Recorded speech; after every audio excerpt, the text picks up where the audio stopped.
Telangana budget కు కసరత్తు పూర్తయింది. రేపు ఆర్థిక మంత్రి భట్టి సభలో తొలి పద్దు ప్రవేశపెట్టనున్నారు. మరోవైపు ఇవాళ అసెంబ్లీ సమావేశం ముగిసిన తర్వాత కేబినెట్ భేటీ అవుతుంది. బడ్జెట్ కు ఆమోదం తెలపనుంది మంత్రివర్గం. తెలంగాణ అసెంబ్లీ సమావేశాలు 4 రోజుల పాటు జరగనున్నాయి. 9, 10, 12, 13 తేదీల్లో జరగనున్నాయి. శుక్రవారం గవర్నర్ ప్రసంగానికి ధన్యవాదం తెలిపే తీర్మానంపై సభలో చర్చించనున్నారు.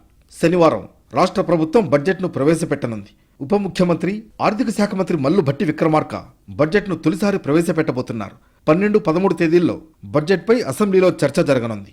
ప్రత్యేక తెలంగాణలో కాంగ్రెస్ ప్రభుత్వం తొలిసారి బడ్జెట్ ప్రవేశపెట్టబోతుండటంతో ఎలా ఉంటుందన్న దానిపై ఉత్కంఠ రేగుతోంది. బీఏసీ సమావేశంలో అసెంబ్లీ వ్యవహారాల మంత్రి శ్రీధర్ బాబు, మాజీ మంత్రి హరీష్ రావు మధ్య గొడవ జరిగింది.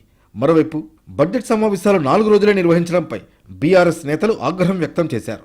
సభను 12 రోజులు నిర్వహించాలని కోరారు. ఓట్ ఆన్ అకౌంట్ బడ్జెట్ను ప్రభుత్వం ప్రవేశపెడుతోందని కడియం శ్రీహరి తెలిపారు. అసెంబ్లీలో అవకాశం రాకపోయినా ప్రజాక్షేత్రంలో ప్రభుత్వాన్ని నిలదీస్తామన్నారు. అంతకుముందు గవర్నర్ తమిళిసై సౌందరరాజన్ ప్రసంగించారు. ప్రజల ఆకాంక్షలు నెరవేరేలా ప్రభుత్వం పనిచేస్తుందని, ప్రజల ప్రభుత్వం కొలువుదీరిందన్నారు. త్వరలోనే 6 గ్యారంటీలను అమలు చేస్తుందని ప్రకటించారు.